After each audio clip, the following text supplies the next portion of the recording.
Good afternoon, and thank you for tuning in to the Transatlantic Poetry Series.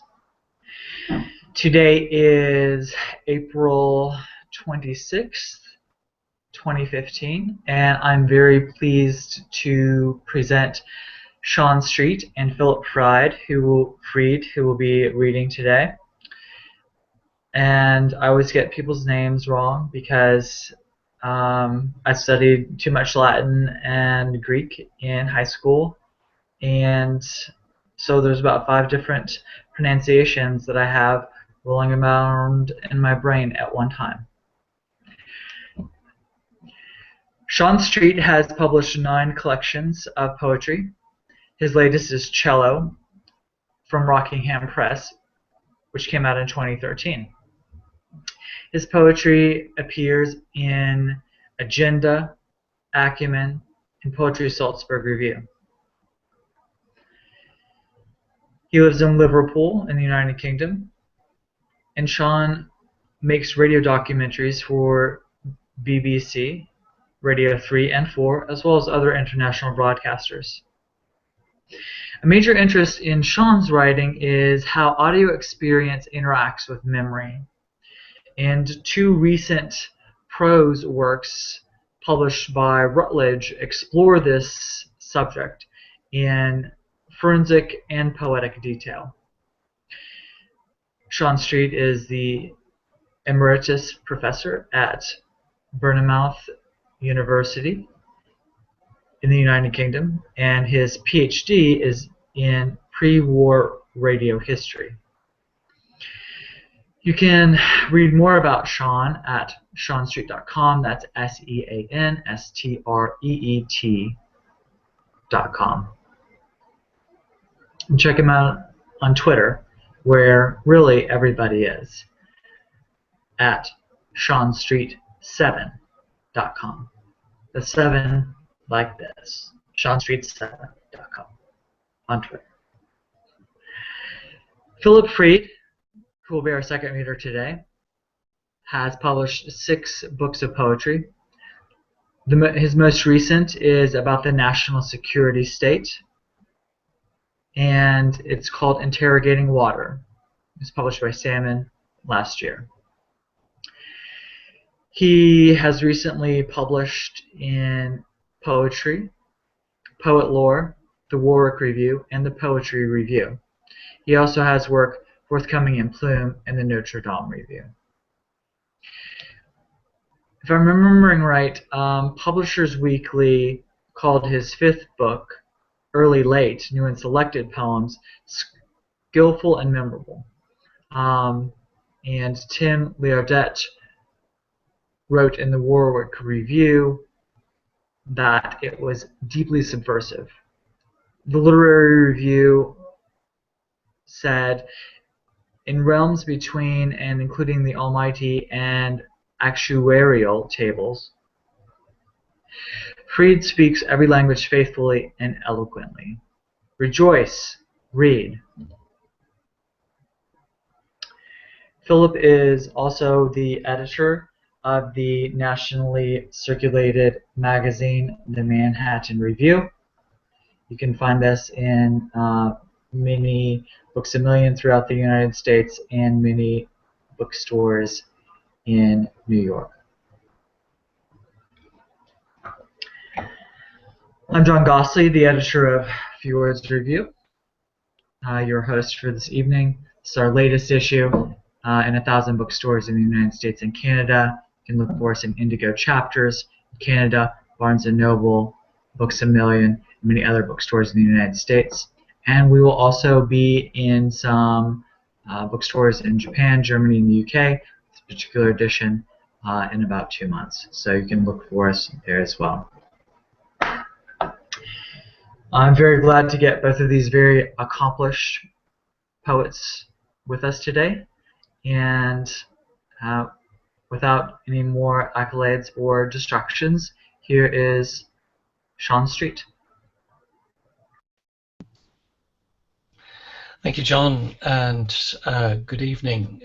It's a delight to be here and to be reading with Philip Fried. I've been reading his latest book with great pleasure and interest, and I'm looking forward very much to hearing him read a little later. In the meantime, I'd like to read from 3 collections. Cello, which, as John said, is my latest collection, and a book called Jazz Time, which sort of came out roughly concurrently with Cello, but it's more of a chat book, and Time Between Tides, which is a new and selected, which came out about 4 or 5 years ago. I'm going to start with a couple of poems from Cello. Cello, it gets its title from a friend of mine, a composer called Jonathan Harvey. It's been my great pleasure to collaborate with a number of composers and artists over the years, and I love collaboration. And Jonathan sadly died of motor neuron disease a couple of years ago. And so Cello is actually dedicated to his memory, and a number of the poems in it are elegies for him. He was a cellist as well as a composer, hence the title. And he said that the cello is the nearest instrument to the human because its voice and its shape imply that. But I'm going to start with a couple of sonnets from a sequence that begins Cello, actually. It's called Stone and Sauce, Avebury. And they really are sonnets revolving around an ancient site in Wiltshire in southwest England. It's quite near Stonehenge, but it's a whole landscape that evolved over thousands of years, and nobody quite knows its earliest origins, but it's sort of roughly contemporary with the pyramids. And I always think, I used to live in that part of the world, and I always used to think that it was interesting that people would go to Stonehenge, but if they just went a few miles further on, they'd see this extraordinary place where the landscape becomes an ancient monument, and it's evolved in different parts of ancient prehistory. So I'm going to read a couple of poems about that, and this first one really is exploring that whole idea of opening a car door and a sense of place, actually rushing into the car and invading the space you're in. It's also about how the old and the ancient are maybe 2 different things. When I went to Avebury, I saw these huge sarsen stones that people the place, and it was pointed out to me that sometimes these things were in medieval cottage gardens, but the cottages are gone, but the stones remain. So that's what this poem's sort of about. We don't own anything. Landscape. At night, it's when the engine dies, the car door opens, admitting place. It's high tide drowning us. History's too long lived to have voice or face. The cottages come and go, manor and farm, the temporary dwelling beaten by stones brute deep in the core of its age. It's the circles ruling. The old dies out, the ancient goes on, and landscape is its own ritual. We're a parenthesis under torn hills, tenants of earth. Habitual does not, cannot imply ownership. Sense air change when doors open. Times slip. And the second sonnet I'd like to read, there are 6 in the sequence. This skips on a little bit. It's called Wednesbjorg, which is an old ancient English word for Woden's barrow. There is one place in the landscape of Avebury, which is, the local name is Woden's barrow. It's also been called Adam's grave. It is an ancient burial mound. And it's Adam's grave because nobody quite knows how old it is. So maybe it goes back that far. And I read that there was in the year 592, AD 592, is said to have been a battle on what is now called Walker's Hill, which is where this barrow is. And it's a forgotten battle between 2 men, Kyle and Calvelin, 2 chieftains. And they're sort of lost in the history of time. And yet, when they had their battle, this barrow was already ancient. And it got me thinking about how time sometimes feels as though it's all going on at the same time. Us now, them then, and something beyond them. Woodness Beog. And Kyle and Cowren wrought a great fight high by the hill's grave mound. Here the king lost throne, life, soul screaming into night. Sword and shield stormed him down, and their ring echoed hard off frosted moon and star. Up from Woodness Beog, up the clash dealing his death on Walker's Hill.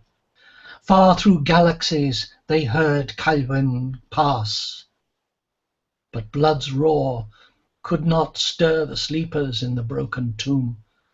Chamber collapsed on huddled bone, and the farm's reapers in cottage homes, worn from their harvest, lighting a candle, peering at sky, sensed no ghosts, no distant car go by. This next poem from Cello is called Evening Near Weimar, and it relates to a tree that has become known as Goethe'S Oak on the Ettersberg hill above Weimar. It's said that Goethe wrote a poem called, a lyric called Wanderers Nachtlied, Wanderer's Night Song, which was later set by Schubert, under this tree, and it became a great symbol of the great golden age of German literature around Goethe. The tree was later absorbed into Buchenwald concentration camp, and on the 24th of August 1944 it was hit by Allied incendiary bombs. So this tree has all sorts of meanings. Its stump is set in concrete now, what's left of it. So this is Evening Near Weimar. Heart's journey ends and starts here, a permanent pause on the hill. Tree, bird observing silence. Sleep, traveller, if you can, awed by time's premonition, surviving air, stopping breath, where the wood's mute witness gapes. This place was always stasis, emptiness, but there's a still shout inhabits the dumb land. The autumn smoke rises high over the dead hilltop tree, straight, dark, into breathless air, with the prediction of birds. I'd like to move into the cello. I beg your pardon, the jazz time clear. That was cello. This is jazz time. Cello is a sequence of poems, as the title implies, about jazz and about jazz heroes of mine. I love jazz. But it's also using jazz as a metaphor for the improvisatory nature of life and being human, as well as the redemptive power of music. So I'm going to read a few poems from cello. The first one is called Elegy for Chet Baker, and this was begun in the Prince Hendrik Hotel, in the bar of the Prince Hendrik Hotel in Amsterdam, which is the hotel where Chet Baker died. He fell from a window at the Prince Hendrik Hotel, and so this poem was begun in the bar of that very hotel. It's called Elegy for Chet Baker, and it references Chet Baker's signature song. Chet Baker, for those who don't know his work, was a very smooth jazz trumpeter who also sang, and he was also very beautiful in his younger day. And he got a bit ravaged as he got older, but he was quite a style icon. But his signature song was My Funny Valentine, so this poem references that. The warm, dark, red wine flows out of the mouth, the trumpet smooth against the face's map, the cracked voice like broken stone. My funny Valentine, sweet comic Valentine. The trumpet wine rich and smooth, and the kind light glows warm on the gold of the horn, smooth against the cracked stone of the broken face, unphotographable. Europe in springtime, a new window every day, tomorrow another town, another gig, another sidewalk. The trumpet's wine flows red, warm out of the mouth. Stay, little Valentine, stay. Another one of my jazz heroes is Bill Evans, the pianist Bill Evans, who worked with Miles Davis on Kind of Blue and had a number of great jazz trios. And this is really, I lived in Paris for a year in the 1960s, in 1967, and I was 21, and Paris was a good place to be when you were 21, and especially in 1967. So this sort of remembers back to those days and Paris, and also an album that Bill Evans cut, one of his last albums, in Paris at l'Espace Cardin at Radio France in 1979. And again, it was a sort of escape. Every car stereo should play Bill Evans when you're stuck in a traffic jam in a city. Redemption, Bill Evans. November, England, late afternoon in grey, roads choked with 4x4s full of phones, each in the other's space, nowhere left to go. Memory flowing with his piano waltz, L'Île de la Cité, in mist, floating, listening to what the keys are telling him. November, and the English drizzle drives in. But outside time, the memory plays what he plays. I do it for your love. Redemption. And this poem is also from Jazz Time. It's called Hearing Buddy Bolden. Buddy Bolden was a cornet player who is seen to be kind of the bridge between ragtime and jazz. He was active up until 1907, and then he developed schizophrenia, and although he lived until 1931, he didn't record, and he died in 1931 in an asylum. This poem's called Hearing Buddy Bolden, which of course we can't do, except through the influences of the people like King Oliver and Louis Armstrong and other greats who are the sort of thread that connects us to Buddy Bolden. So this is an imaginary moment when I live with a park at the back of me, and one foggy day at about 7 o'clock in the morning I heard a trumpet come through the fog, and I thought, who practices the trumpet at 7 o'clock on a Monday morning? And then I just had this kind of idea that it might be Buddy coming through the mist. Hearing Buddy Bolden. Soft walls built themselves during the night, wool premonitions wrinkled grey like a brain. November's silence, the school fields only an assumption, an idea, the day smothered in a membrane, no evidence or symptom. We appear to be alone. Breaking the rule of the warden's trees hush, a trumpet cry, just once, over the wreck, Gabriel arcing through his cathedral, the summit of prayer, or John's 7 apocalypse horns and found litany in Buddy's stomp from another side. Amen. Imagine then this sound born from ragtime by smoke and whiskey across time's sepia through Lewis, Bix and Bechet, remade by memory and their phrasing, informing a day's meaning, preaching jazz by striving towards a single note. There are some kind rooms in the blues, places to go we can walk and control our grief, seeing light ahead through a distant door, out of the cramped world, unfogged, on a curve rising beyond our present tense, knowing it's a constant candle and still calling. The third collection I'm reading from tonight is called Time Between Tides. This is a new and selected that came out in 2009 from Rockingham Press. And I'm going to read a short poem from this called Quaker Poem.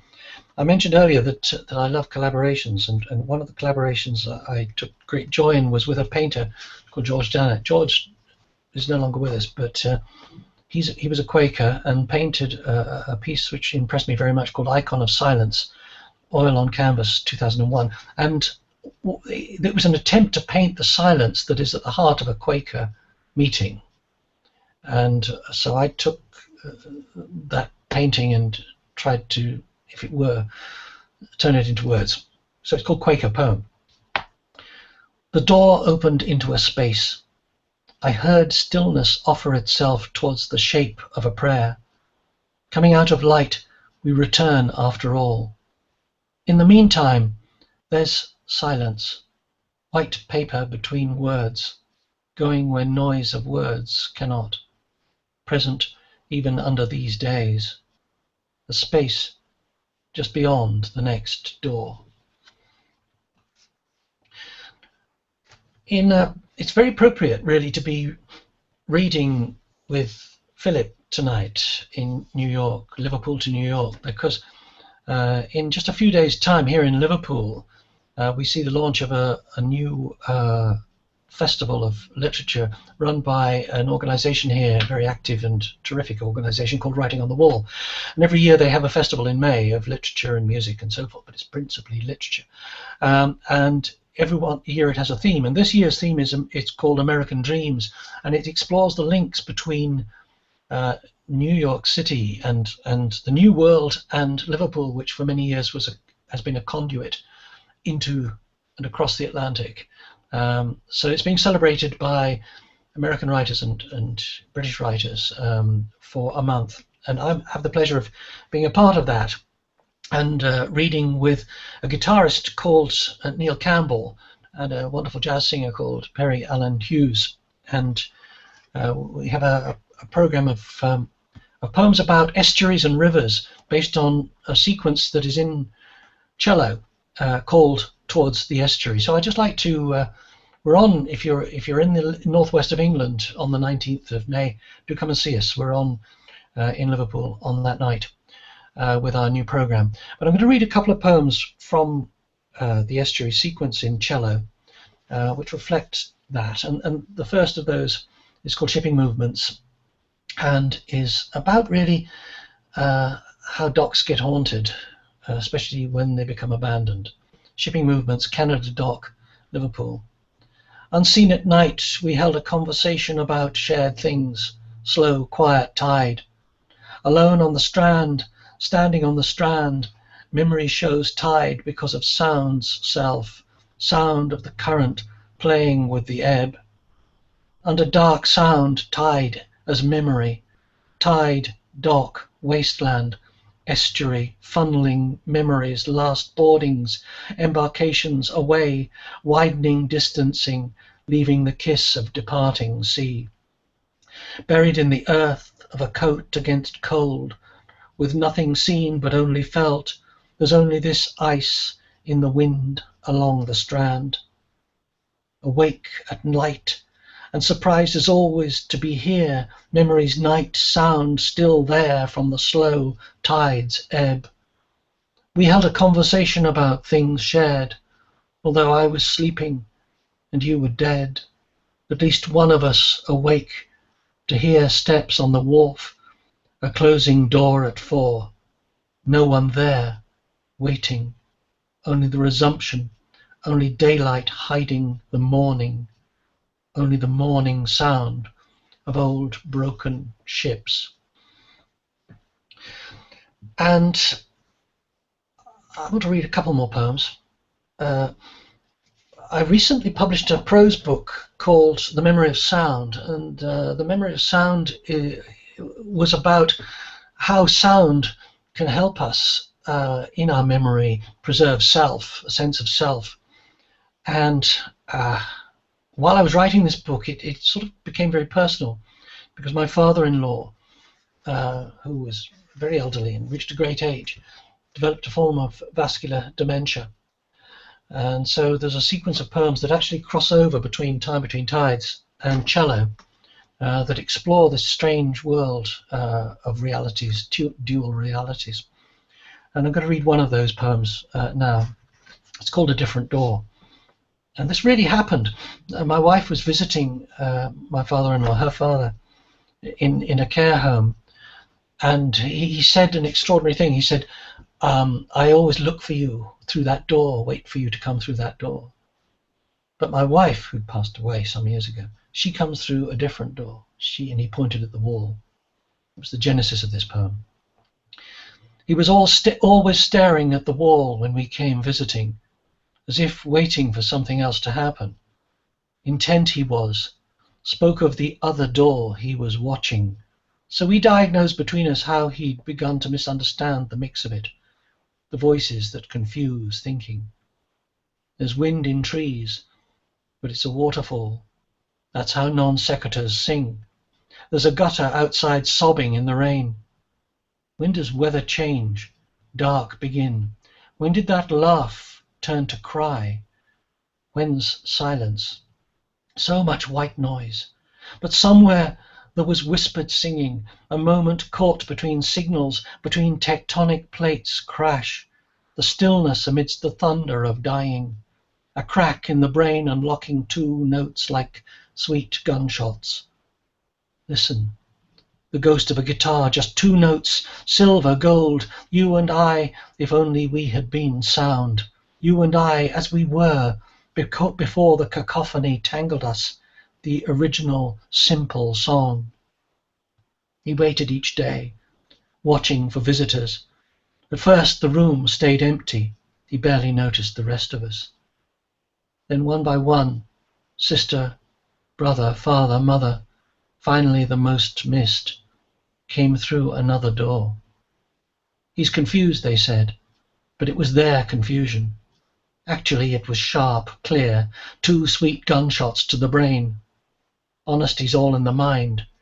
The beginning of an end is always ambiguous, but the end of an end never is.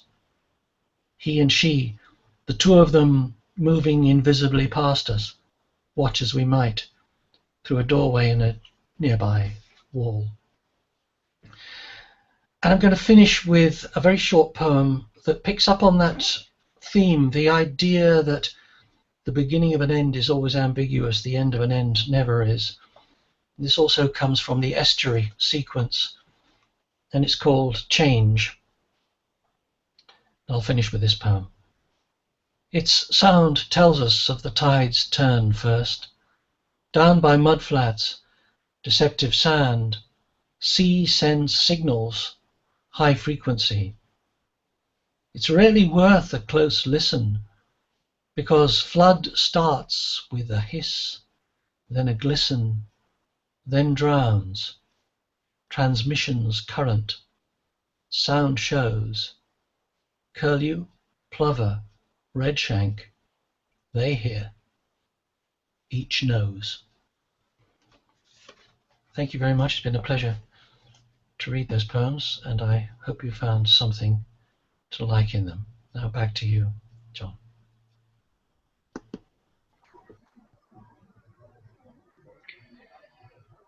Thank you very much, Sean. That was it's very moving work. Thank you. Next, we will have Philip Fried read, and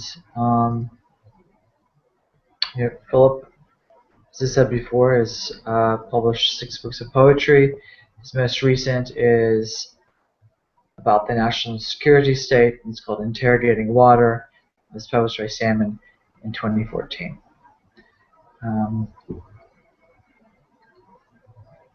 And now, Philip Fried.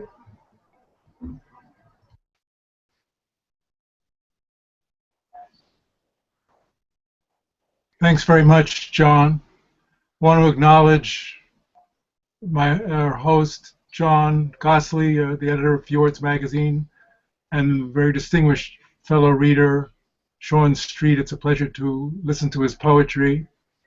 I want to start off by reading, Sean is very interested in radio, so I wanted to start off with a radio poem from my book, Cohort, with a lovely picture taken by my wife, Lynn Seville, fine art photographer. Radio has always seemed to me a medium that one leans into, whereas television is a medium one leans back from. In radio, your imagination is truly engaged. This is a poem about being a child and listening to the radio, leaning forward to listen to it. The title of the poem is Reversible Swirl. The grill cloth on our zenith tombstone displayed the reversible swirl pattern. Clay color, it emitted heat like a potter's kiln that was baking vibrations. The swirls leaped like dolphins sporting in fabled seas, like the voices themselves. Jamaica, Maui, Tasmania, meanings faint, accents abounding. Evenings I knelt at that hearth and altar, grandpa, grandma, mom, dad, arrayed behind me the ceramic family whose chatter cooled to the overglaze. The pulsing grill cloth was the screen I bowed to, intent, my shadow self leaning right through to the tabernacle of tubes, into the filaments holy of holies, appraising ionic disturbances, my face the glowing dial, tuning the globe as solar flares allowed. The late war had defeated history. Now we lived in the pleroma of voices, signals. It was all radio. At night, the bed springs picked up transmissions that were bending around the edge of the future. I'd like to follow with poems from my most recent book about the national security state, again with a cover of my wife's photo, Lynn Seville, Interrogating Water. I like to experiment with different forms and formats. In this case, I'll be reading a poem that's in the form of a checklist, a rhyming checklist. Each line has a little space before it where you can check off if it applies to you. And what I say to audiences, live audiences who are in my presence, you can mentally check off each item, and then we can have a focus group. We would have to have a focus group after the reading to see what the trends were. It has a epigraph from a man who wrote about checklists called Atul Gawande. We have accumulated stupendous know-how. Nonetheless, that know-how is often unmanageable. That means we need a different strategy for overcoming failure. It is a checklist. Can you send lightnings? Do you excel at counterterrorism? Turn pot handles inward on the stove where children can't grab them. Do you know where light dwells and respond in a flash when the homeland is under threat? Hear the need for the layoff explained and accept sincere regret. Did you fashion Leviathan and ordain its operations? Confirm the incision site for the surgeon with no hesitations. Can you lift up your voice to the clouds? Is your message consistent and credible? Refrain from flushing the toilet each time, whenever practical. Do you feed young eaglets with blood and compete in a global economy? Live small and rent out extra rooms and plan for retirement daily. Have you taken hold of the ends of the earth and shaken out non-state actors? Skimp on knives and ponder a purchase of linens in view of all factors? Have you broken evil's high arm? Are you the sole global superpower? Monitor crime in your neighborhood. Use a lid when boiling water.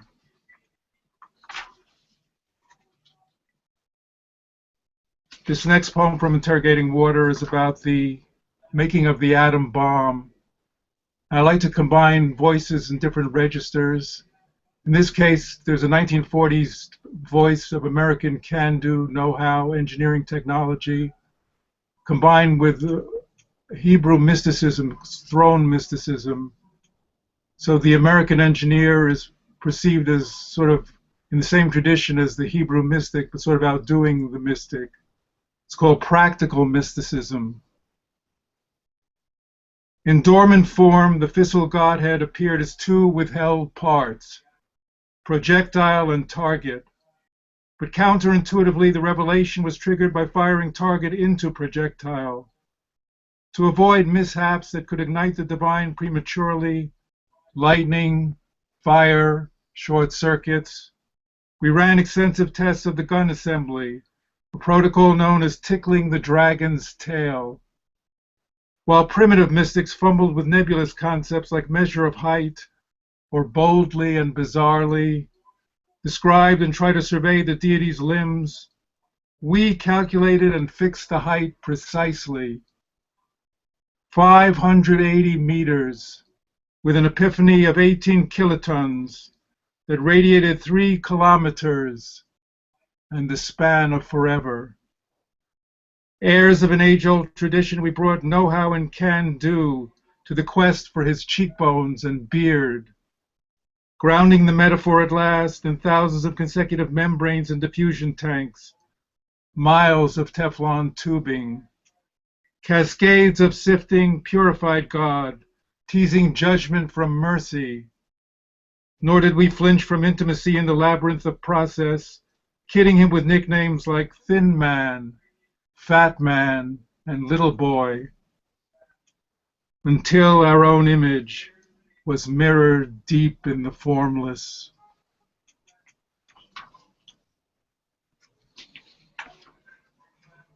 This next poem is a sonnet entitled Homeland Security, and I think you'll hear it sort of as a geographical landscape conflated with a landscape interior to the body. Homeland Security. From pre-synaptic villages like Edak, Zaraki, and Hasukel, the radical tribesmen from the untamed lateral horn, their forebears battled the empire to a standstill, flow in loose groups beneath the spinal range, through a terrain of ridges and complex hills, to the lumbar region where the ancient trails, the white rami, lead to postsynaptic hubs of primitive faith and bloody vendettas, Karakot, Shinwarsak, and there assemble in jirgas whose rhetoric is wide-eyed, sweaty, whose hatred for Western logic is visceral. And these are the fanatics of the body's homeland. This is the inner Waziristan.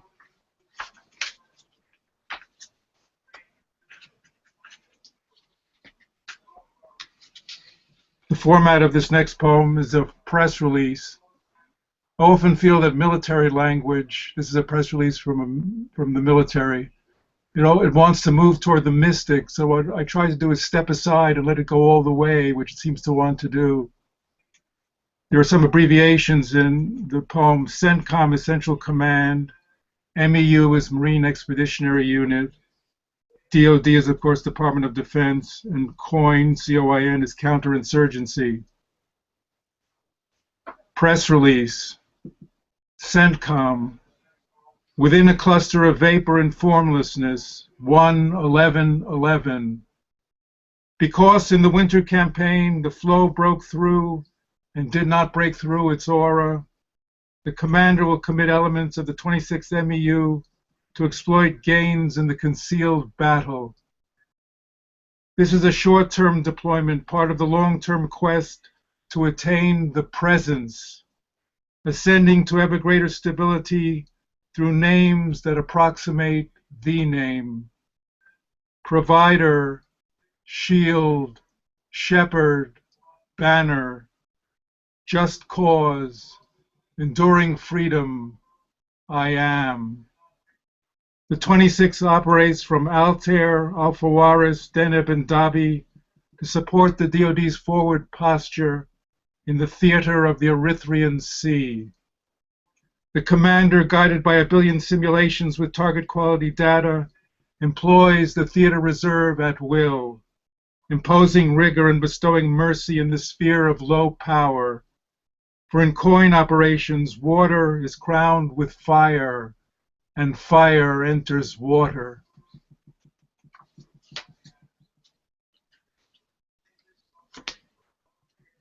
This next poem is called On the Record, and it has an epigraph from the book of Job, "Hast thou given the horse strength?" It's called On the Record because it's in the book of Job that God goes on the record to tell Job that he's nothing and he, God, is everything. In this poem, I imagine a voice from the Pentagon channeling the voice of God in Job. On the record. Have you brought forth the predator drones? Have you armed them with hellfire missiles and fledged them with glycol weeping wings? They patrol overhead 4 at a time, surveilling perishable targets. The glory of their interdiction is terrible. They are multi-purpose systems emitting a bee-like hum. They acquire the image far off with synthetic aperture radar. They scent the hostile networks. Does the killer bee fly by your wisdom and initialize its missiles? Does the dark star launch at your command, deployed from invisible havens?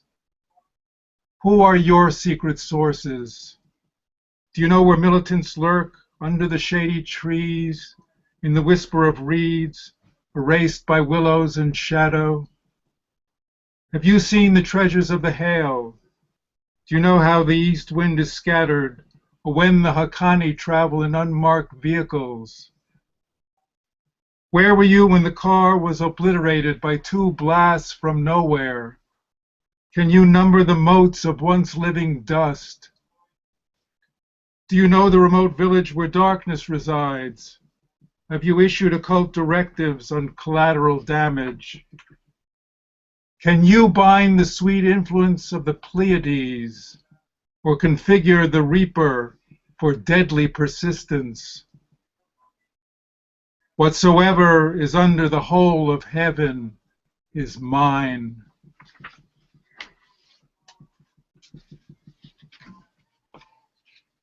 And last in this series, I'm going to read the title poem of the book, Interrogating Water, which if you could see it, you'd see alternating stanzas. I think you'll hear it, though. One is a description of a home electrolysis experiment, and the other type of stanza is a description of water as a terrorist or non-state actor. Interrogating water. Imagine you are interrogating water, coercing the hydrogen and oxygen to violate their bonds, give up each other. Water, a non-state actor, flows secretly over borders, precipitates, infiltrates, gathers in pools, conspires with bacteria and mosquitoes. You can perform this at home with simple materials. All you need is a battery, 2 number 2 pencils, salt, thin cardboard, electrical wire, a glass. Foe of stability, it erodes and drizzles, revolts in tsunamis, riots in floods, and from covert puddles takes part in uprisings of water. Sharpen the pencils at both ends, cut the cardboard to fit over the glass, insert the pencils in cardboard an inch apart. Claims transparency, but under every skin is another, while fluid rib over rib will hide the atomic truth in a wavering cage. Using the wires, connect the tips of each pencil to opposite poles of the battery and place the other ends of the pencils into the water. Excitable even in teacups, its sloshing, shifting mass can menace levees and dams, heave at the ocean's crust, subverting the Earth's rotation. The molecules will confess in tiny bubbles of hydrogen and chlorine gas at the pencil tips, chlorine masking the fugitive oxygen.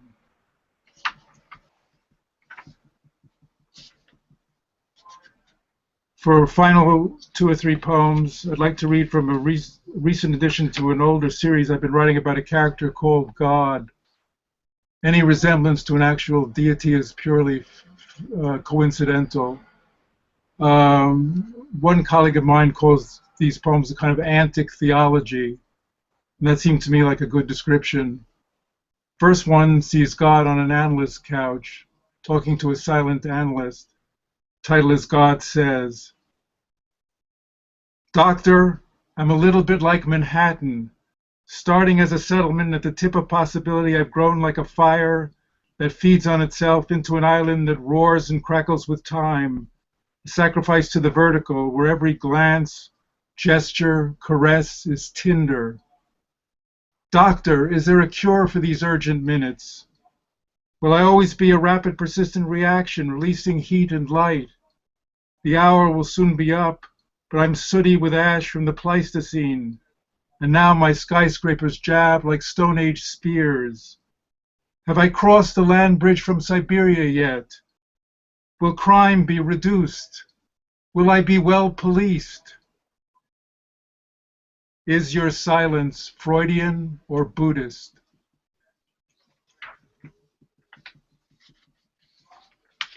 This next poem sees God as a parade float, sort of coming to consciousness as a parade float. It's called God as Float. Have I been Disneyfied, God wonders, awakening in the cold pre-dawn as a float awaiting the parade that might or might not begin?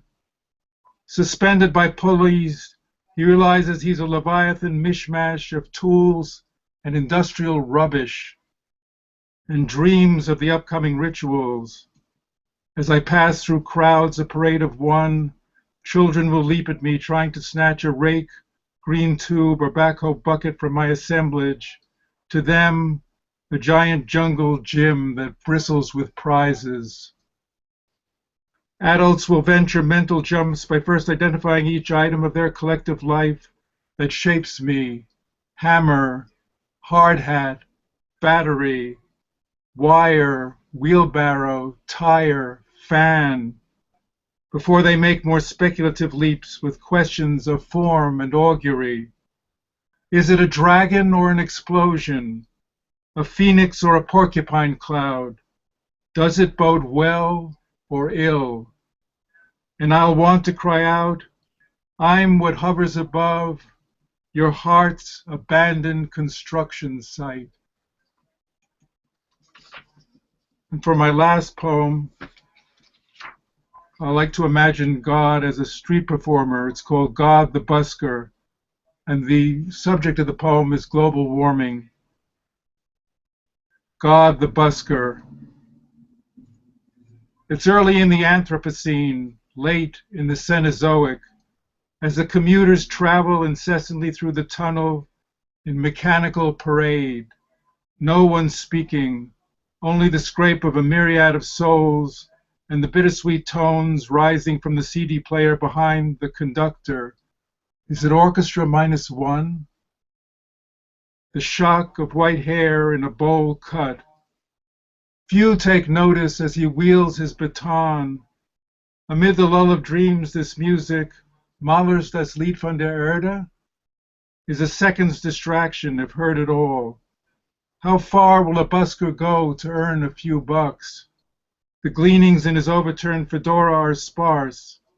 Expressive to his fingertips, he's either in total control or total denial. Descending, the baton directs glaciers to melt, collando, then rising guides the calving of icebergs double the size of Manhattan, maestoso, ma giocoso. With his left palm upward he coaxes poco a poco. Now let sea levels rise and the waters acidify and warm. Then, flipping his palm, he wiggles knuckles to command the eating away of coral. A lightning stab of his wand, furioso, summons the downpours, the Atlantic hurricanes. He's lost in a dream of mastery as the thunders crescendo beat the finale, allegro con fuoco. I've never heard this piece, but somehow know it. We're on our way home. Thank you very much.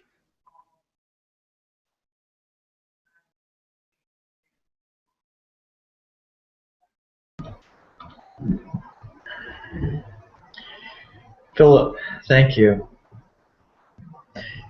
Your work always holds such a very strong rhythm based around such very acute language. And it's interesting to hear a little bit about the process of how you come across some of that language to include in your poems. All right, let's see what questions we have from people. Well, we have a comment. Really enjoying this, peaceful, inspiring. So since we don't seem to have any questions today, what I'd like to do, oh wait, maybe we do have a couple here.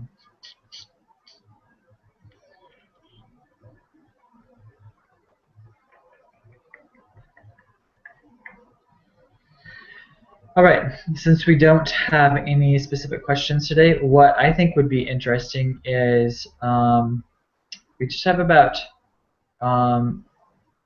10 minutes left. So what I think would be interesting is for each of the poets in this case to each ask each other one specific question about their work. And that could be in your professional radio work for you, Sean. Philip was asking a question, or about Philip's magazine, if the question is being asked to Philip. Since Sean read first, let's turn it over to Philip, and you can ask the first question.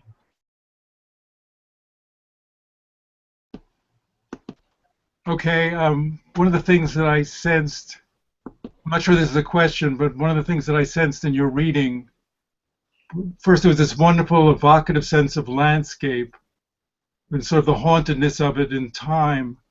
Then when you switched to the music, I was very much aware of the people who were creating the music were so itinerant, moving here and there. They were sort of like unrooted, but they were sort of very much rooted in their music, and the music itself became the landscape. I just thought that was a wonderful kind of, for me, that was a wonderful transition, where the music was partly described as landscape and sort of shifted over from the landscape itself. I guess if I put it in the form of a question, I could say, does that make sense?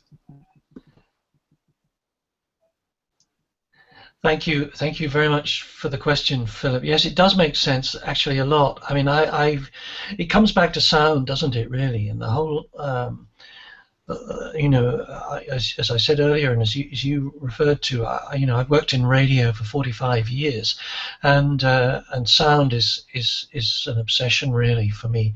And how sound actually, there's this old cliche of it's often used when when radio producers want to sell radio as opposed to television. They'll say radio is better than television because the pictures are better, and in many ways I think that's probably true, because that's what I feel about the relationship between sound and poetry.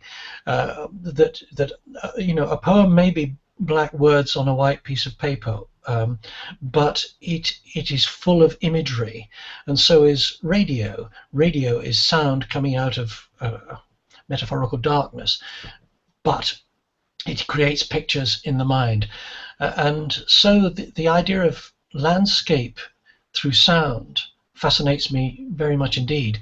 We had an exhibition by David Hockney, the painter, in London a year or so ago, and in that exhibition he referred to the Chinese idea of landscape painting as being something that the viewer walks through, whereas he felt that the Western idea of landscape painting was the idea that we stand back and put it in a frame and stand back and observe it, which in a way sort of goes back to what you were saying earlier, Philip, about leaning back from television and leaning into radio. Radio is something you bathe in. Sound is something you bathe in, and music is its own landscape too. Music is sound, of course, and music is linear insofar as each note as it passes you is in the present, and then it moves into memory. So it's a series of images that come together, like looking at a view and going into a sort of long shot of a view of a landscape. So I like your analogy, and I like your question very much. So thank you very much.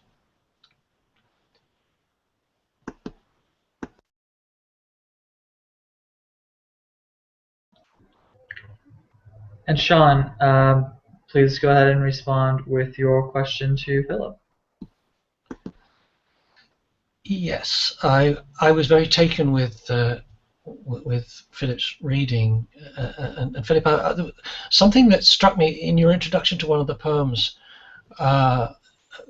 early on in your reading, where you said you sort of stood back and let the poem go, and I wondered if you could say a little bit more about that process and whether that is something that you find happening a lot in your poetry. I may have got the quote wrong that you said, but I hope you know what I mean. Yes, thank you very much, Sean. I said that I got the sense with military language that it was wanted to go in a certain direction. And I like to play with different registers of language. It seems that we're living in an environment, this seems embodied to me by the internet, in which every possible register of language exists at the same time, kind of simultaneously, and they sort of bang up against each other like bumper cars. I like to sort of get at these collisions of language that sort of surround us and see what sparks can be created by the collision of these two types of language. And also there's a certain sense that language wants to move to a certain place, that you have to listen to language and let it go where it wants to go. That's very much the feeling I had about military language, that it had this sense of itself as uniting with God and some sense of omnipotence. I think one of the things the God series is about is our romance with omnipotence. It's sort of the sense of omnipotence within us, which is sort of carried by the character of God, and that the sort of general wants to sort of become the mystical Godhead. And so I don't know if that illuminates what you were asking, but that's the sense of these different registers and how some of them are uncannily in combination in ways we don't think of at first.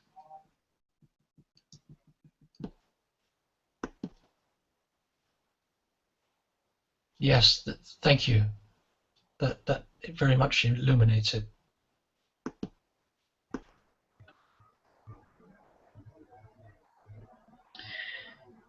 I like that.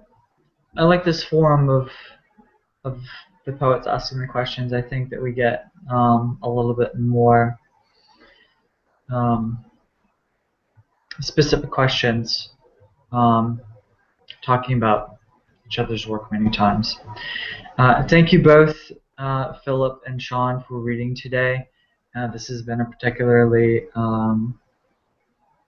great session. And I'd like to make an announcement for the Saturday, May 16th, which is next month. Saturday, May 16th, Fran Locke and Solmaz Sharif will read, and Robert Peake, our series editor, will host. That will be at 8 p.m. UK time, 3 p.m. Eastern Standard, and 12 p.m. if you're in California or on the West Coast. So thank you, Philip and Sean, very much for reading today, and thank you everyone for tuning in. Please make sure to once again check out Philip's magazine, The Manhattan Review, online. You can see Fjords Review online as well, and visit seanstreet.com. And have a wonderful rest of the weekend.